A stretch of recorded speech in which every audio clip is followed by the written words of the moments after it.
नमस्कार दोस्तों, मैं आज टर्न द बस की तरफ से आपको आपकी राजनीति विज्ञान का जो 7वां पाठ है, जिसका शीर्षक है समकालीन विश्व में सुरक्षा, उस पाठ के महत्वपूर्ण प्रश्नोत्तर लेकर प्रस्तुत हूँ।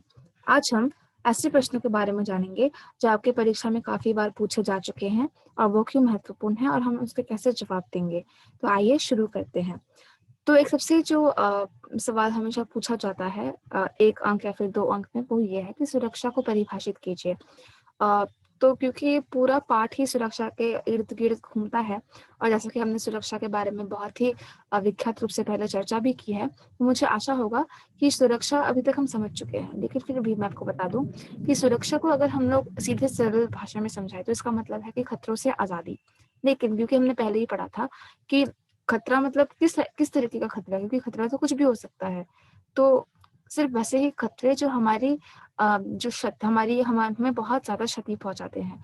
जो हमारी जो अ, हम जो इस पृथ्वी पर जो हम रहते हैं, हमारे उस रहने को ही वो क्षति पहुँचाते हैं। तो वो बहुत ज़्यादा गंभीर खतरे होते हैं। तो ऐसे खतरों से आज़ादी को सुरक्षा कहते हैं। दूसरा सवाल ये है कि शक्ति संतुलन क्या है? तो ये हमने पढ़ा था कि ये एक तरीके से पारंपरिक सुरक्षा के जो नीति है उसका एक तत्व है और इसका अर्थ ये है कि क्योंकि हमें चाहिए कि दोनों देशों के बीच में अप्रभु हो, डिटरेंस हो, तो उसके लिए शक्ति संतुलन काफ़ी ज़्यादा मायने रखता है, क्योंकि जब दोनों देशों के पास में एक समान की ताकत होगी, सैन्य ताकत खासकर, तो वो 2 देश कभी भी युद्ध नहीं करेंगे, क्योंकि वो उन दोनों देशों के पास एक-दूसरे को क्षति पहुँचाने की एक ही तरीके की जो है काबिलियत है। तो मान लीजिए कि अगर मैं और आप युद्ध कर रहे हैं, लेकिन हम दोनों के पास ही एक ही काबिलियत है, तो हमें पता है कि हम एक-दूसरे को क्या-क्या क्षति पहुँचा सकते हैं। और क्योंकि वो दोनों ही क्षति बहुत ज़्यादा है, तो हम एक-दूसरे को क्षति नहीं पहुँचाएँगे, क्योंकि मैं और आप हम दोनों ही बराबर हैं। तो हम में से किसी को भी जंग करके कुछ मिलेगा नहीं, क्योंकि हम में से कोई भी ज़्यादा ताकतवर या फिर ज़्यादा कमज़ोर नहीं है। तो सरल भाषा में इसी का मतलब शक्ति संतुलन होता है। तीसरा सवाल है, क्यों मानव सुरक्षा की पारंपरिक धारणा से ज़्यादा महत्वपूर्ण है? ये काफ़ी ज़्यादा महत्वपूर्ण सवाल है जो कि हमेशा आपको पूछा जाता है। तो इसका जो जवाब है वो काफ़ी ज़्यादा बड़ा है और सबसे पहले तो आपको सुरक्षा की जो 2 धारणाएँ हैं, पारंपरिक धारणा और अपारंपरिक धारणा, आपको उसके बारे में बताना है। और फिर उसके बारे में मानव सुरक्षा, जैसे कि हमें पता है कि अपारंपरिक धारणा में वो आता है। तो इसके अंदर हमें ये कहना है कि क्यों पारंपरिक धारणा ज़्यादा महत्वपूर्ण है। वो इसीलिए क्योंकि आज के 21वीं सदी में जो समस्याएँ हैं, वो काफ़ी ज़्यादा गहराते चले जा रहे हैं और वो सिर्फ़ एक किस्म की समस्या ही नहीं है। जैसे कि मैंने आपको पहले ही बताया कि सुरक्षा का अर्थ है कि खतरों से आज़ादी। लेकिन जब 2 देश जंग कर रहे होते हैं, तो उन दोनों देशों के जो युद्ध में उनकी सेनाएँ पार्ट लेती हैं, जो कि शायद उस देश की आबादी का एक बहुत ही छोटा प्रतिशत हो। मगर उस युद्ध से जो लोगों को जो क्षति पहुँचती है, जान-माल का नुकसान, फिर अपने जीवन का नुकसान, उनकी रोज़ी-रोटी चली जाना, वो शरणार्थी बन जाते हैं। ये ऐसे मुद्दे हैं जो काफ़ी ज़्यादा बड़े हैं, जो लोगों के ज़िंदगी के ऊपर बहुत बड़े समय तक प्रभाव डालते हैं और इसीलिए इन सारे मानव सुरक्षा के जो मुद्दों का जो है, जो दायरा होता है, वो काफ़ी ज़्यादा बड़ा होता है। इसीलिए हम इस पे वैश्विक तपोवृत्ति, ग्लोबल क्लाइमेट चेंज या फिर ग्लोबल वार्मिंग या फिर जो शरणार्थी समस्या होती है जंग वगैरह की वजह से, या फिर मानवाधिकारों का मुद्दा या फिर आतंकवाद का मुद्दा, हम इन सभी जो इन सारे मुद्दों को हम इसके अंदर, मानव सुरक्षा के अंदर हम लेते हैं। और क्योंकि हम ये भी जानते हैं कि और यही नहीं, लेकिन बाढ़ से, अकाल से भी कितने लोग मर जाते हैं, महामारी से कितने लोग मर जाते हैं। खासकर आज के समय में जब मैं आपको पढ़ा रही हूँ, आप सभी को पता है कि अब अभी कोरोना वायरस नाम का एक महामारी पूरे विश्व को 1 साल से 2020 से उससे जकड़ के रखा हुआ है। तो ये भी एक तरीके की महामारी है और इन महामारियों से भी तो हम कितने लोग मारे गए हैं। तो इन सभी चीज़ों का मानव के पूरे एक्जिस्टेंस में, मानव के पूरे विकास में बहुत बड़ा प्रभाव डालता है और इसीलिए ये बहुत ज़्यादा महत्वपूर्ण है पारंपरिक धारणा की सुरक्षा से, क्योंकि पारंपरिक धारणा केवल एक ही तरीके की सुरक्षा पर ध्यान देती है, वो है सैन्य ताकत, सैन्य सुरक्षा, इन इन आंतरिक सुरक्षा, बाहरी सुरक्षा, इन मुद्दों पर। लेकिन आज के जिस समय में हम रहते हैं, जहाँ पे कोविड-19 सबसे बड़ा जिसका उदाहरण है, हम जानते हैं कि कैसे एक छोटा-सा भी चीज़ वो हमारे जीवन के ऊपर कितना बड़ा प्रभाव डाल सकता है। चौथा सवाल है कि पारंपरिक सुरक्षा के 4 तत्व कौन से हैं? पारंपरिक सुरक्षा के 4 तत्व है रक्षा, फिर शक्ति संतुलन, गठबंधन बनाना, और फिर अपोवृत्ति जिसका मतलब है डेटरेंस। तो शक्ति संतुलन का मतलब मैंने आपको पहले ही बता दिया। इसमें दोनों ही देश अपने शक्ति को संतुलित करना चाहते हैं, और शक्ति से ज्यादातर मतलब इसका होता है सैन्य शक्ति या फिर आर्थिक शक्ति, क्योंकि जब दोनों ही देशों की शक्ति बराबर हो तो वॉर की जो यानी कि युद्ध की जो कामना होती है होने की, वो बहुत ज्यादा नहीं हो पाती, क्योंकि दोनों ही देश एक समान रहते हैं। और इसके अलावा, और जैसा कि मैंने आपको अपोवृत्ति के बारे में बताया, शक्ति संतुलन अपोवृत्ति का ही एक हिस्सा है, जिसमें अपोवृत्ति मतलब कि युद्ध की जो संभावना है उसको रोक देना, जिसे हम डेटरेंस कहते हैं अंग्रेजी में। यानी कि दोनों जब डेटरेंस में ऐसे जैसे कि आपका शक्ति संतुलन, गठजोड़ बनाना और परमाणु हथियार जैसी चीजें इस्तेमाल की जाती हैं, जिससे हम युद्ध की जो संभावना होती है हम उसको खत्म कर देते हैं, क्योंकि हम युद्ध से होने वाले जो कीमत है उसको इतने ही ज्यादा बढ़ा देते हैं कि दोनों ही देश फिर जंग को एक तरीके से अच्छा चीज नहीं मानते हैं अपने हितों को साधने के लिए। और फिर गठजोड़ बनाना मतलब अगर आप कमजोर देश है मगर आपके भी कुछ हित है जिसे आप चाहते हैं कि आप बचाएं, और आप चाहते हैं कि आप इस ऐसे विश्व व्यवस्था में जहाँ पे हर देश अपने ही आपको देख रहा होता है, जहाँ पे ऐसा कोई बड़ा देश नहीं है, कुछ ऐसी व्यवस्था नहीं है जो कि न्याय पालन करे, तो फिर आपको कौन बचाएगा अगर आप एक बहुत छोटे देश हैं।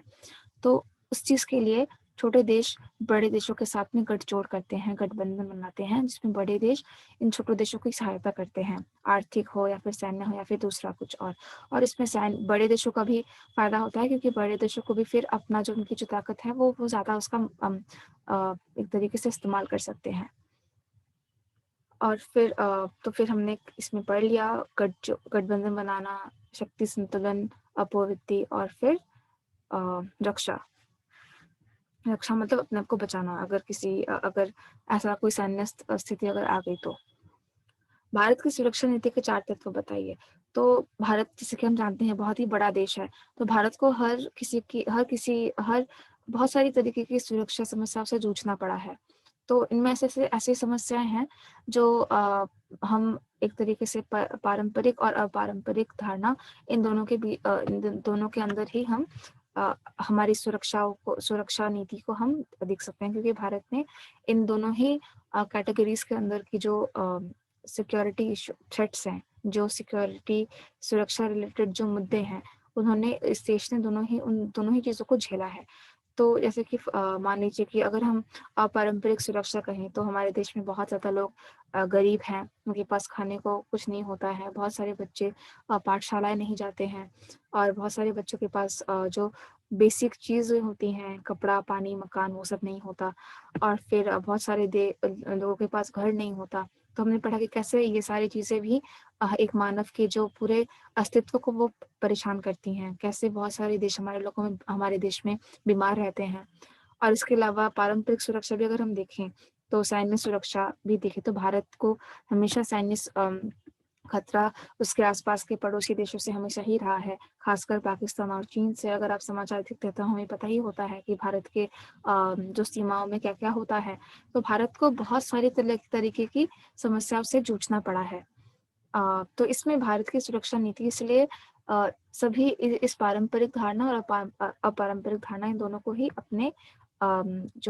अपने हितों के अनुसार वो साधती है।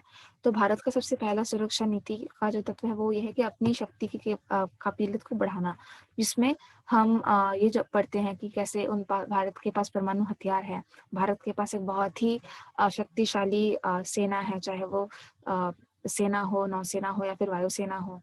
और फिर भारत में काफी ज्यादा मिसाइल्स हैं, ऐसे बड़े बड़े मशीन हैं, और डिफेंस के इक्विपमेंट्स है, रक्षा के इक्विपमेंट्स हैं, जिससे कि वो अपने दुश्मन को खिलाफ अपने आप को बचा सकता है। और बहुत सारे आज की जो टेक्नोलॉजी है वो भी है।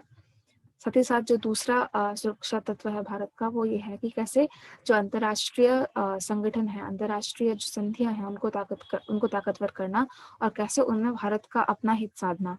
क्योंकि भारत, हम सभी जानते हैं कि आज के एक ऐसे विश्व में जीता है जहाँ पे सभी चीजें बहुत ज्यादा एक तरीके से जुड़ी हुई हैं।